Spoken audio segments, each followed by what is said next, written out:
Hi guys! Welcome back! Jigs here! Another break time and another gala time tayo ngayon dito sa Caribbean Islands. Actually, andito kami ngayon sa St. Kitts and Nevis. Hindi ko na nga actually maalala kung kailan yung last time na pumunta kami rito, pero for sure ako na bago pa yun mag-pandemic. So kaya naman samahan nyo ako maggala-gala for today's video. You wanna go? Let's go!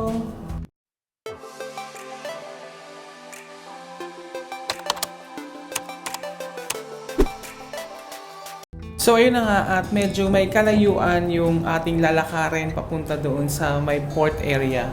At kailangan kong maglakad ng mabilis kasi tanghali na at napakainit, para siyang nasa Pilipinas ka lang na naglalakad sa kalsada. So actually wala talaga akong plano today. Ang bala ko lang talaga ay lumabas, kung merong malapit na beach ay mag-swimming ako, and then bibili ako of course ng mga souvenirs na pwede kong madala pa uwi.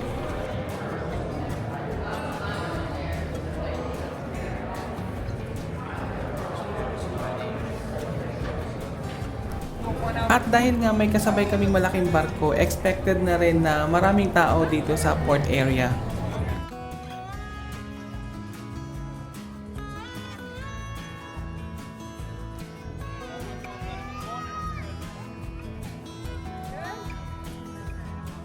So bago tayo magsimula ulit na maglakad-lakad, for the mandatory selfie shots muna tayo dito.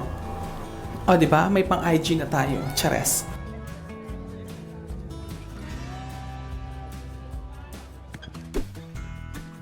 So by the way, yung pera nga pala nila dito sa St. Kitts ay tinatawag nilang Caribbean dollars.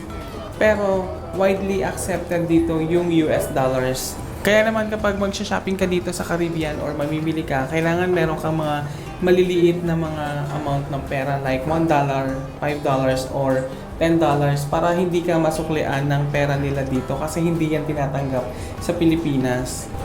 At dahil nga wala tayong masyadong ganap ngayon, so panoramic tour muna ang peg natin dito sa St. Kitts at iikot-ikot ko kayo dito sa may terminal kung anong meron dito. Undecided pa kasi ako kung magsuswimming ako mag-isa kasi kailangan ko pang mag-taxi para makapunta doon sa may pinakamalapit na beach. At baka naman mamaya may kalayuan yung beach at hindi ako pwedeng malate sa work kasi may pasok pa ako mamayang hapon pagbalik. So kaya naman dito na lang muna tayo sa port area at magtitingin-tingin tayo ng mga souvenirs. So eto lang naman yung mga kadalasang nakikita ng mga souvenirs na pwedeng mabili dito sa St. Kitts.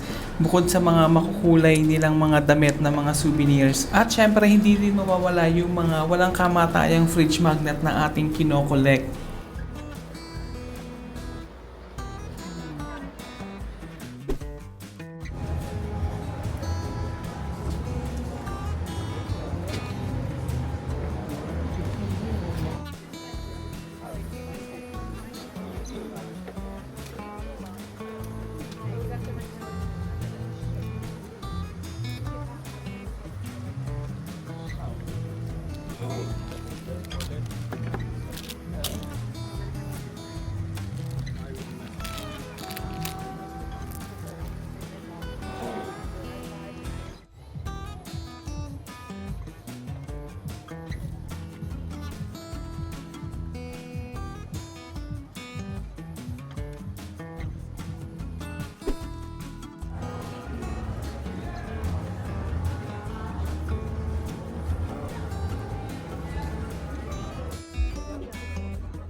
That would match your new backpack made after school, like that color.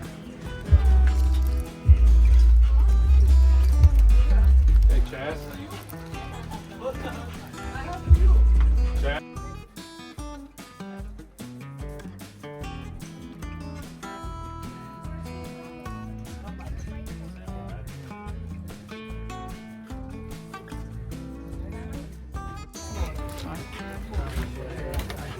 8 and 3, 11 dollars.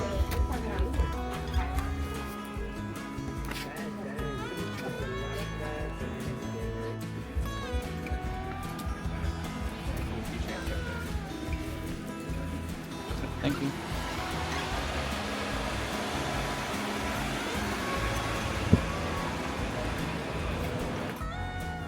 Bale, wala nga pala kaming internet data dito kasi yung binili naming SIM card from UK ay walang internet data dito sa Caribbean. Kaya naman, maghahanap ako ng restaurant na pwedeng kainan tapos meron siyang free wifi para makapag-Facebook ako at makatawag sa bahay.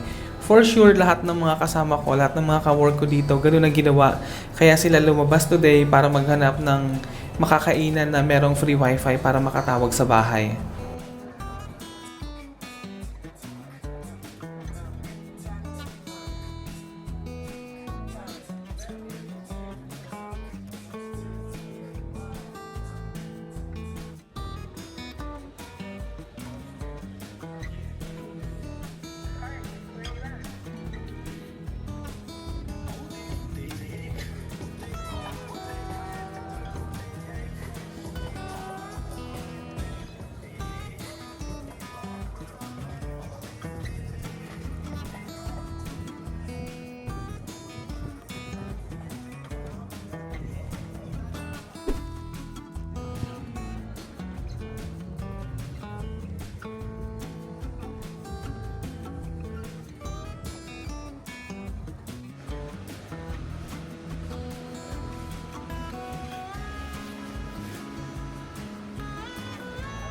At syempre, mandatory selfie na naman tayo ulit dito sa Hard Rock Cafe dito sa St. Kitts.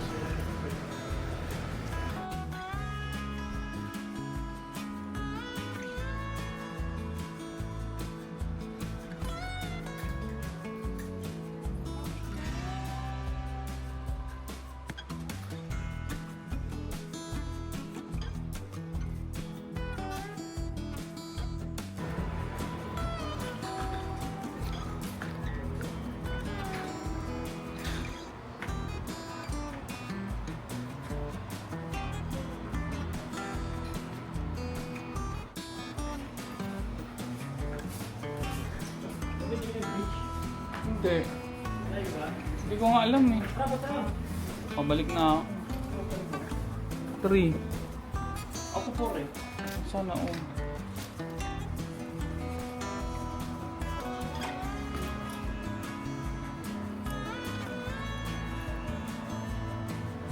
Sino kasama mo? Wala akong sabay.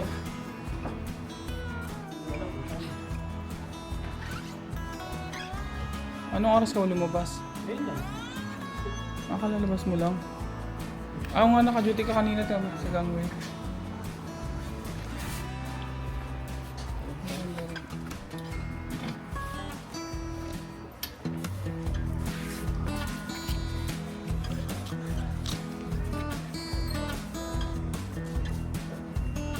Oo nga, wala nga nakalagay. How much is the saldo? Actually, nag-aaya talagang mag-swimming yung nakasama ko dito sa Hard Rock Cafe na ka-work ko.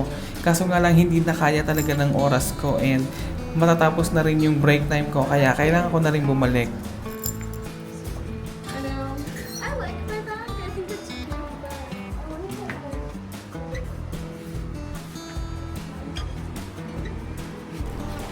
Nagdadalawang isip ako kung bibilhin ko tong Hard Rock Cafe na mug kasi nagko-collect na rin kasi ako ng Starbucks mug. So, iniisip ko na baka next time merong Starbucks dito, eh yun na lang ang bibilhin ko, yung Starbucks mug na St. Kitts.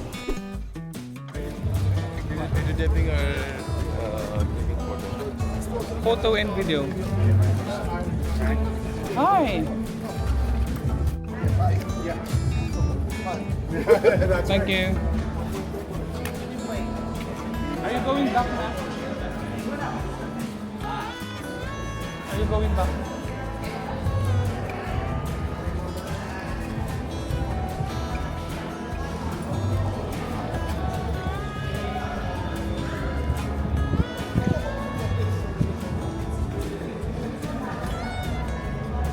Meron nga palang pa-service dito sa port area, etong parang service shuttle na to. Kaso may bayad nga ng $1 per person. Hindi ko alam kung magkano yung rate nila sa mga pasahero kasi ang alam ko pag crew ka, ang singil lang nila sa'yo is $1 lang. So ayun na nga at hanggang dito na lang yung ating for today's video dito sa St. Kitts.